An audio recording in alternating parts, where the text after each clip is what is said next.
আমি 1 কোটি টাকা আপনাকে দেবো। বাংলার প্রত্যেকটা মানুষ মিথ্যে কথা বললেও সাইম ভাই কোনোদিন মিথ্যে কথা বলবে না। সাইম ভাই 1 কোটির জায়গায় 1.5 কোটি টাকা দিয়ে দেখিয়ে দেবে। যেই পীর সাহেবের কথা আপনারা বলছেন যে বলেছিল 1 কোটি টাকা দেবে, অবশ্যই দেবে, আমি আশাবাদী। আমাদের ফুরফুরা শরীফের পীরজাদার সুযোগ্য পীরজাদা সাইম সিদ্দিকী ভাইজান 1 কোটি টাকা দেবে বলেছে, যখন দেবে দেবে দেবে। আমি আমার সাইম সিদ্দিকী ভাইজানকে বলবো, আপনি যদি 1 কোটি টাকা না নিয়ে যেতে পারেন আমাকে দেন, আমি আপনার হয়ে ওই টাকাটা নিয়ে হুমায়ুন কবিরের কাছে পৌঁছে দিই। দেখুন, যখন শুনেছিল হুমায়ুন কবির আমাদের বাবরি মসজিদ তৈরি করবে, তখন মানুষ আবেগে ভেসে গিয়েছিল। শুধু ফুরফুরা শরীফের পীর সাহেব নয়, ভারতবর্ষের বহু মানুষ, বহু জাতির মানুষও ওয়াদা করেছিল 1 কোটি 2 কোটি, কেউ বলেছে 50 লক্ষ টাকা দেব, তারা এখন দিতে পারছে না, আবেগে ভেসে গিয়েছিল। কিন্তু যেই পীর সাহেবের কথা আপনারা বলছেন যে বলেছিল 1 কোটি টাকা দেবে, অবশ্যই দেবে, আমি আশাবাদী। আমাদের ফুরফুরা শরীফের পীরজাদার সুযোগ্য পীরজাদা সাইম সিদ্দিকী ভাইজান 1 কোটি টাকা দেবে বলেছে, যখন দেবে দেবে দেবে।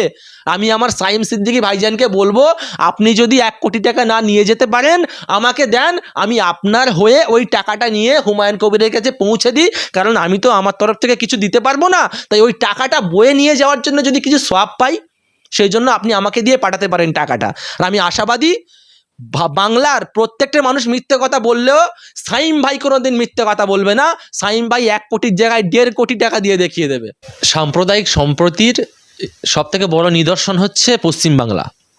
তো সেই পশ্চিমবাংলায় কিছু গুটকাখোর আরএসএস বাহিনী আসছে সম্প্রীতির বাংলাকে সাম্প্রদায়িকের বাংলা করতে।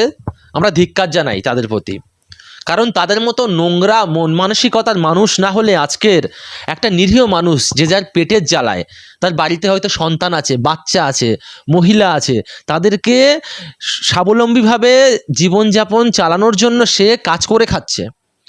সে আজকে চিকেন প্যাটিস নিয়ে গেছে, সঙ্গে ভেজ প্যাটিস ছিল।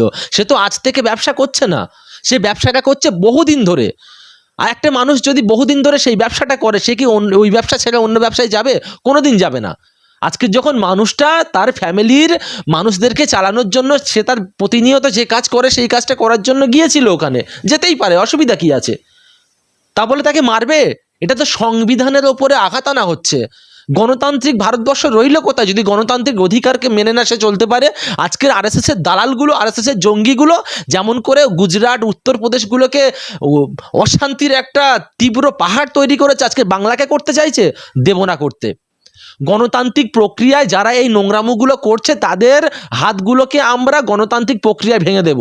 আজকের মানুষটাকে মারা হলো, ওই একটা মানুষ নয়, 10 কোটি বাংলাবাসীর গায়ে হাত দিল।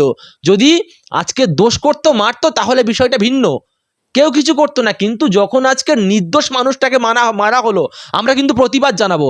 এই সকল নোংরা মন মানসিকতার মানুষদেরকে বাংলা থেকে ঝেঁটিয়ে বিদায় করব 2026-এ।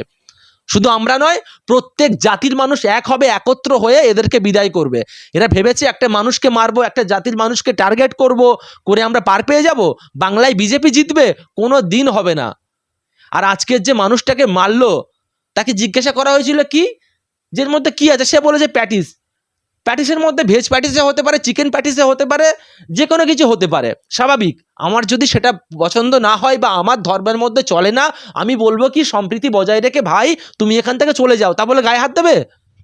এটা কোথাকার সংবিধানে লেখা আছে যে একটা মানুষের গায়ে হাত দেবো আমি হট করে? আজকে চলে যান আপনাদের এক্স এমএলএ, তিনি যে আজকে বাবরি মসজিদ তৈরি করছে মুর্শিদাবাদে, সেখানে আমরা দেখেছি সেই প্রোগ্রামের মধ্যে বহু হিন্দু মহিলারা পপকর্ন বিক্রি করছে, অনেক হিন্দু মহিলা মুড়ি বিক্রি করছে, বিস্কিট বিক্রি করছে। তাদেরকে তো মারা হয়নি, তাদেরকে তাড়িয়ে দেওয়া হয়নি। এটা কি সম্প্রীতির বার্তা যে তাদেরকে তাড়িয়ে দিতে হবে? নয়, সম্প্রীতির বার্তা হচ্ছে প্রত্যেক জাতির মানুষকে নিয়ে চলা, যেটা মুসলিমরা চলে, বাংলাভাষী চলে। কিন্তু এই সকল অসাম্প্রদায়িক মানুষগুলো আজকের বাংলাকে অশান্ত করছে, তাই এদেরকে কিন্তু গণতান্ত্রিক প্রক্রিয়ায় দেখতে হবে। আর দ্বিতীয় কথা হচ্ছে, আপনারা সকলেই জানেন, কানা খোঁড়া তিনগুণ বাড়া, এরা হচ্ছে সেই প্রজাতির মানুষ।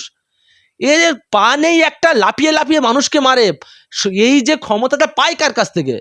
শিওর অবশ্যই এই শুভেন্দু অধিকারী, দিলুদা, এদের মতো নোংরা মন মানসিকতার মানুষদের কাছ থেকে পায়।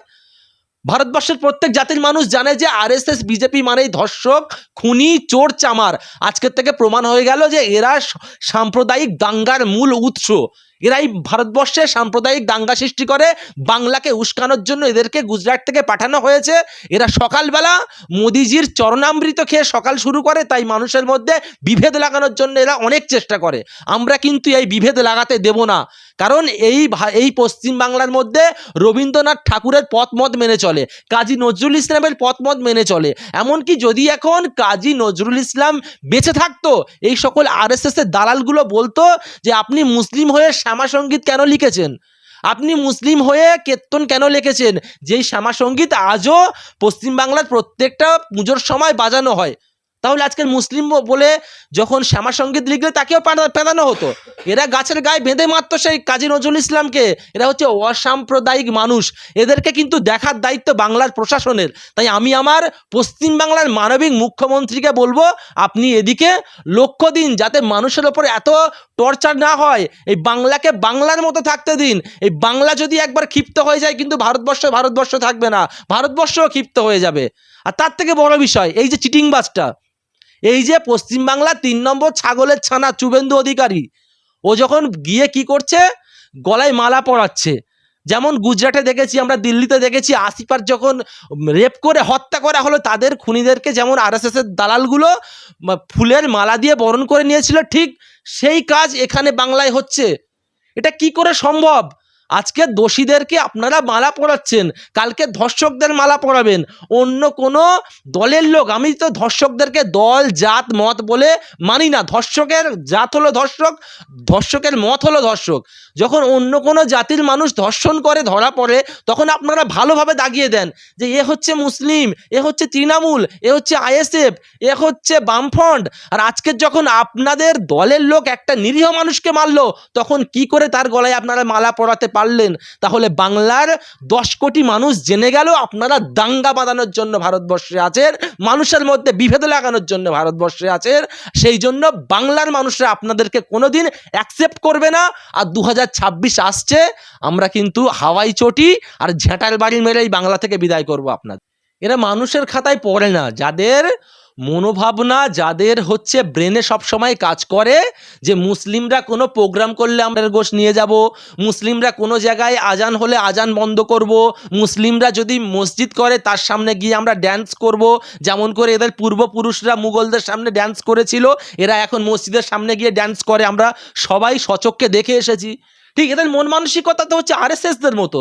কারণ আমরা সবাই জানি, যখন ভারতবর্ষকে স্বাধীন করার জন্য হিন্দু মুসলিম একত্র হয়ে এক থালায় বসে খেয়েছিল, তখন আরএসএসের দালালগুলো, আরএসএসের পূর্বপুরুষ ইংরেজরা ভয় পেয়ে গিয়েছিল। ঠিক সেই সময় দাঁড়িয়ে এই আরএসএসের দালালগুলো, বিজেপির দাদুগুলো ওই আরএসএসদের সঙ্গে মিশে, ওই জিন্নার সঙ্গে মিশে ওরা লিগ চালাচ্ছিল, দেশকে চালানোর কাজ করছিল, তারা চাটুকারিতা করছিল, ইংরেজদের বুট চাটছিল ইংরেজদের। ঠিক তেমন করে এরা এখন সেই ইংরেজদের, এদের তো বংশ পরম্পরা হচ্ছে ইংরেজ, তাই তার পরবর্তী পূর্বপুরুষ হচ্ছে এদের আরএসএস, তার থেকে বিজেপি, এরম সূত্র ধরে এসছে। এদের সর্বসময় কাজ ছিল মানুষের মধ্যে বিভ্রান্ত লাগানো এবং মানুষের মধ্যে দাঙ্গা লাগানো, জাতি বিদ্বেষ লাগানো, প্রত্যেক ধর্মের মানুষকে উস্কানি দিয়ে দাঙ্গা লাগানোর চেষ্টা করা। ঠিক এরা পূর্ববর্তী পুরুষরা, এদের যারা যেমন দাঙ্গার কাজ করে গেছেন, এরা ঠিক তেমন করে আজকে দাঙ্গা লাগানোর জন্যে আজকের বলছে যে কোরআন পাঠ হলে সেখানে গোশ বিক্রি করব। কেন বলবেন? আমরা কি কোনোদিন বলেছি যে এখানে গীতা পাঠ হচ্ছে কেন, এখানে গীতা পাঠ হলে আমরা গরুর মাংস নিয়ে যাব? কোনোদিন বলিনি, আমরা বলবোও না। কারণ বাংলার নয়, ভারতবর্ষের মুসলিমরা সম্প্রীতিকে ভালোবাসে, সম্প্রীতিকে মেনে চলে। তাই ভারতবর্ষের মুসলিমদের নাম পৃথিবীর প্রত্যেকটা দেশে আছে যে এরা প্রত্যেক জাতিকে মানিয়ে নিয়ে চলতে পারে।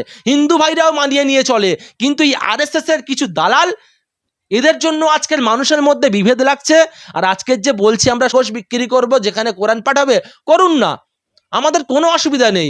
আপনারা শুয়োরের গোশ বিক্রি করবেন, আপনারাই সুদ খাবেন। আমাদের যারা গরুর গোশ বিক্রি করবে তারাই গরুর গোশ খাবেন। এমনকি বহু হিন্দু ভাইরা গরুর গোশ খায়। আপনারা একটা বিষয় নিয়ে ধরে আছেন। এই তো আমাদের আলিয়া বিশ্ববিদ্যালয়ে প্রোগ্রাম হলো, আমাদের সঙ্গে বসে দীপক ব্যাপারী, আপনাদের যে হিন্দু কমিউনিটির একজন বৃহৎ লোক, খুব ফেমাস লোক, সেই তো আমাদের সঙ্গে বসে গরুর গোশ খেলো এবং বলল যে 1 বাটি নয়, 2 বাটি নয়, 3 বাটি আনতে হবে। যেমন শুভেন্দু অধিকারী লোকের বাড়ি 3 বাটি খেয়েছিল, 3 বাটি খেয়ে আবার ভিডিও করেছে। যদি আপনারা প্রমাণ চান, আমার ফোনে আছে, এক্ষুনি দিয়ে দিচ্ছি। তাহলে গরু নিয়ে কি গসিপ হবে? আপনারা সুমসিপ করছেন, আর গোষ্ঠকে এ করি না, আমরা অ্যাভয়েড করি, খাই না, তাই আমরা এই নিয়ে বেশি কথা বলবো না। আপনারা দাঙ্গা লাগানোর চেষ্টা করছেন, করুন, অসুবিধা নেই, কিন্তু যখন এই দাঙ্গাকে কি করে ডান্ডা দিয়ে ঠান্ডা করতে হয় সেটা কিন্তু বাংলার মানুষ জানে, এটুকুনি আপনাদের জানতে হবে। দেখুন, হুমায়ুন কবির সম্পর্কে আমি বেশি কিছু বলবো না, কারণ উনি এখন বিতর্কিত একটা মুখ। যেমন করে প্রতি বছরই আমরা একটা মহৎ মুসলিমদের নেতাকে দেখতে পাই, একটা বাজার গরম করে একটা মুসলিম কমিউনিটির জন্য একটা বড় মুখ হিসেবে পরিচিত হয়, তার তো বাজার নষ্ট হয়ে গেছে, তার নাম আমি বলছি না, বাংলার মানুষ জানে। ঠিক তেমন করে আজকের হুমায়ুন কবির সাহেব সেই মানুষটার স্ট্র্যাটেজিকে ধরে নিয়েছে, তার মতো করে কাজ করে এখন বিশাল একটা ফেমাস জায়গায় পৌঁছে গেছে, তিনি এখন প্রচুর কামাচ্ছে।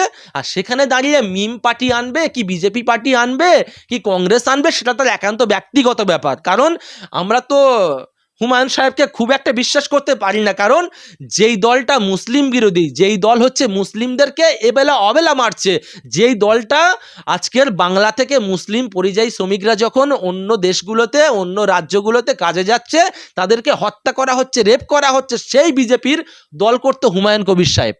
আজকে তিনি তৃণমূল করতো, তৃণমূল থেকেও বহিষ্কৃত, এবার উনি কংগ্রেসেও যেতে পারে, তার কংগ্রেস যদি না হয় উনি আইএসএফেও জয়েন করতে পারে, it does not matter. But উনি যখন বলছে এমআইএমকে নিয়ে আসবে, মিম পার্টিকে নিয়ে আসবে, ওয়াইসিকে নিয়ে লড়বে, লড়ুক, অসুবিধা কি আছে? ওয়াইসি তো সব জায়গায় দু একটা করে সিট পেয়ে যদি মুখ্যমন্ত্রী হওয়া যেত, প্রধানমন্ত্রী হওয়া যেত, তাহলে তো অনেক কিছু হয়ে যেত। আরে আজকের যে উনি বলছে আমি মিমকে নিয়ে লড়বো, যদি বা লড়ে, ধরুন লড়েছে, 8টা সিট পেয়েছে, কোনো লাভ হবে? কোনো লাভ হবে না। 8টা সিট পেয়ে যদি আপনি লাভ করতে পারেন, লড়ুন না, অসুবিধা কি আছে? এতে মমতা বন্দ্যোপাধ্যায়ের কোনো যায় আসে না। ওনার যে আজকের বড় বড় ভাষণ, বড় বড় বক্তব্য দিচ্ছে, এটা শুধুমাত্র ফের তৃণমূলে আসার জন্য চেষ্টা করছে, আর তৃণমূল থেকে ওকে বহিষ্কার করেছে, ওকে আর নেবে না। তাই কাকে নিয়ে লড়বে কাকে নিয়ে লড়বে না সেটা তার একান্তই ব্যক্তিগত ব্যাপার। তবে আমি হুমায়ুন কবির সাহেবকে একটাই কথা বলতে চাই, যে আপনি যাই করুন না কেন আর যেন বিজেপিতে জয়েন করবেন না, কারণ বাংলার মানুষ আপনাকে সাপোর্ট করছে, বাংলার মানুষ আপনাকে ভরসা করতে শুরু করেছে, সেই ভরসার জায়গাটা যেন আপনি নষ্ট করবেন না।